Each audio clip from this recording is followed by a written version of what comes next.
ক্ষয়ে আসা একটি গাছ, আমরা আঞ্চলিক ভাষায় একে বলি জিগা গাছ।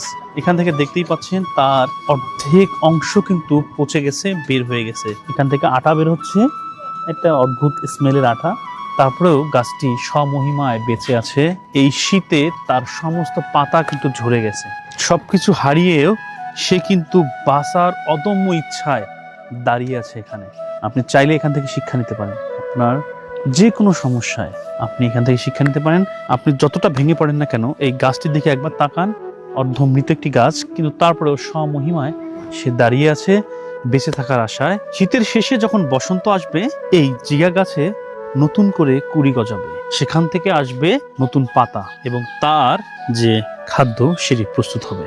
আসুন আমরা নিজেকে রিজার্ভ করে না রেখে এরকম বাঁচার অদম্য ইচ্ছায় জেগে থাকি, পরিশ্রমী মনোভাব নিয়ে আগামীতে সামনের দিকে আগাই। এভাবেই সুখী সমৃদ্ধ একটি দেশ হবে, জাতি হবে, আমরা উন্নতির চরম শিখরে পৌঁছে যাব। আজকে এই পর্যন্তই, দেখা হবে পরবর্তীতে। লাইক, শেয়ার, কমেন্ট করে পাশে থাকুন। ধন্যবাদ।